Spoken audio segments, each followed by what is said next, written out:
So the Betty palette is back, and after 1 year, I'm ready to show you my updated review, a quick updated review. The truth is, unfortunately, as you can see, the palette is almost pristine. I used maximum a couple of times, honestly, these two colors, this one as well, but in all honesty, I dislike the result.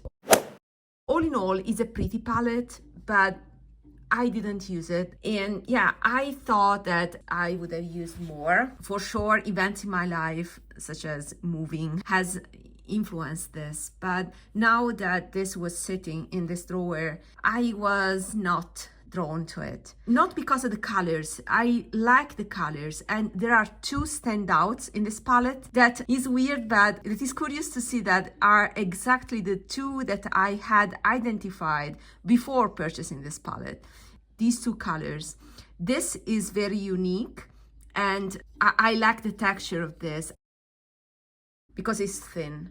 I wish that all the colors were with this texture, because this is the one that I like, that is the thin one, you see? And let me show this one because I want to compare it. Let me do a swatch. This is the color. This is amazing. I like how thin it is. But as I told you, I wish this texture was the same for all the shadows. Unfortunately, the ones that I like the most in terms of color, besides this one, that are these three, are too thick. I don't like them. And this I know from Mariam, that is injected, so it has a similar, procedure as the Argelé, but it's definitely not an Argelé. And unfortunately, I see this difference on my eyes. I see texture eyes. I can't avoid that. And the most beautiful color is this one, because it's a taupey rose. This is the beauty of this color. But again, I tried this morning and I hated the result. It was aging. I didn't like it at all. You can see how much thicker it is compared to this. And yeah, it's a compromise between thickness and shiny effect. But guys, I don't know what to say. I don't like this formula on my eyes. So I think I will try to sell it on Vinted. This unfortunately is going because after 1 year, I didn't reach at all for it, at all. So yeah, bye-bye. So it's not for everybody. We are all different, right? I respect you and I appreciate if you like this formula. Yeah, I've seen so many people liking this and realizing beautiful looks with it. But on me, I don't know what happens, but it doesn't react well with my type of skin. It is a matter of how oily are your lids, how creepy are your lids.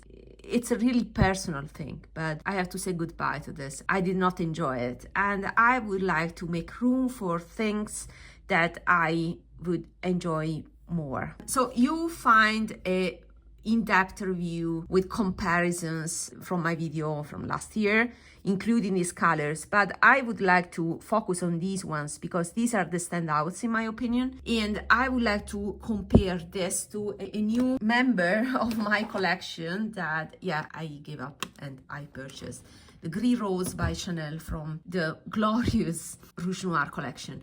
Yeah, as I said, we are all different. This Rouge Noir collection was not truly appreciated. Instead, I'm in love. So, unpopular opinion, everyone has his own opinion.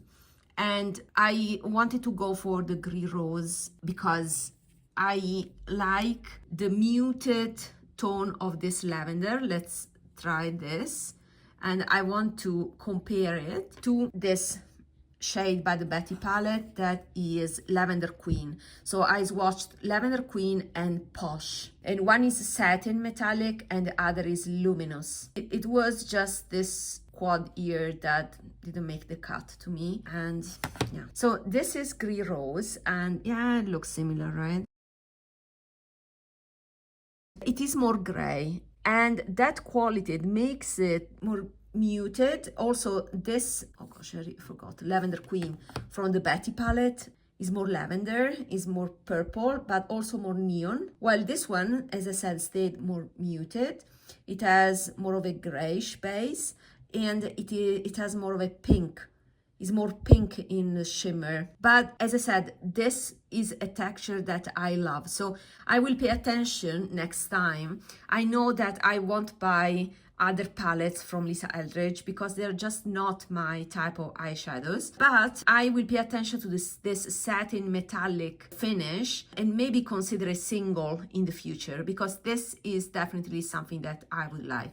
Now that I have this one by Chanel, yeah, they are not so totally different to depot this and keep it for me. Otherwise I won't be able to sell it. That is the only thing. So I prefer to resell it and get a few bucks back instead of, you know, damaging it and being stuck with it. That's the thing. Yeah, if you're interested, you can check my Vinted link down below. I don't know if this will be gone by the time I upload this video, but just in case, whenever I have something that I realize I don't enjoy, I put it on my Vinted so that I can keep my collection manageable, let's say. I don't want to say small because it's not, but at least manageable, with only things that I truly love and desire to reach for. So this is the comparison. This is very difficult. I'm pretty sure I don't have anything equally beautiful. Another note about this one, I like the texture of this eyeshadow. It's very similar to this one. Maybe the Lisa Eldridge is even more refined, but this is smooth and subtle. So it's the type of texture that I'm loving. It's the one and done type of eyeshadow. And I had overlooked it because I thought it was just a straight shimmer, light shimmer, but it's the gray quality that makes it quite unique. So it's more unique than I had anticipated. And also the other eyeshadow, the Brune Rose, is unique because also that one has a taupe quality, but it still has this orange tone that pulls orange on me. I tried it already, also my eyes, but I didn't like it on me. But this one is pretty, is grown up, let's say, and that muted quality makes it even more wearable for me, for my preference, even compared to this one that is more flashy, to the Lisa Eldridge one. That's why this is, to me, is my B.O.B. version. Yeah, it's pricey, I know, and I'm curious to know if I will keep it once I will get the Byredo, and I think it's called Antonia palette that has still going to be released, and I'm curious to see how close it is to the purples in that palette. Let's focus on this one. What to show you?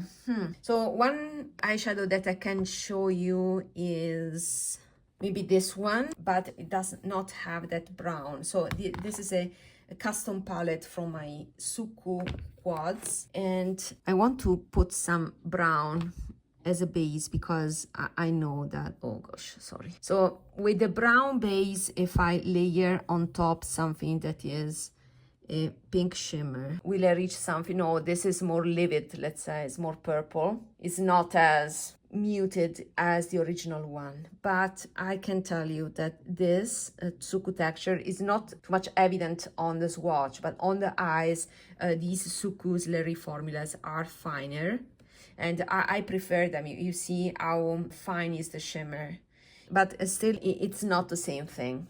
Okay, let me swatch it alone. Maybe just alone is more purple. Alone maybe is better. Let me focus better. Maybe alone is better than layered. I don't know. Maybe I should find something. Okay, this shows better the differences. Yeah, so between this alone or with a brown, maybe a cooler brown base from somewhere else, I can have something similar to this, but I recognize this is beautiful. But it's something that I personally don't want in this format because this is awful. So I didn't like it at all, unfortunately. So it has to go. Yeah, so these are the comparisons I wanted to show you and my opinion. So I will keep my custom palette. This is the custom palette I'm building slowly. And yeah, these have the same con. These are grittier eyeshadows that, let me see. So Grotto is a metallic, and Posh, that is the one that I don't like, is luminous. So this is metallic and this is luminous. are two that are grittier, but I like these colors much more, so I want to keep them because of the colors. And also, these are not shades that I personally use all over my lids. These are shades that I use as accent, as eyeliners. And what was kind of a letdown, and I try sometimes, 3 times I think, is this one that is this sage green that is Mage. This is fine, it's very fine, but to me it's a silver, so it's less unique. I don't know if I want to get rid of it, to be honest, but so maybe in the future I will sell also this as a single. But this is a palette that I'm slowly building with a shade that I like. So this will be my only Lisa Eldridge palette and this Betty palette. Yeah, it's great that we are all different and there's everything for everybody, right? So yeah, this is not for me, but it may be for many of you. And I like the least popular items from Lisa Eldridge. This, for me, is a great thing. Everything has been worn away. Anyway, is the pencil, the concealer. I cannot stay away from this, so to the point that I'm buying another one because I wanted one here and one on my purse. But this was unpopular because everybody complained about how small it is and expensive for the quantity you get. But for me, this is my lifesaver. So yeah, I have kind of weird opinions about what are my favorite Lisa Eldridge products, right? But yeah, it is what it is. They are because we are all different, so this is the point. Also, you find this video here with detailed comparisons with all the swatches, comparison with Chantecaille and other eyeshadows. So there's a long video where I focus on each color and you can find it here. So see you in my next video. Bye bye.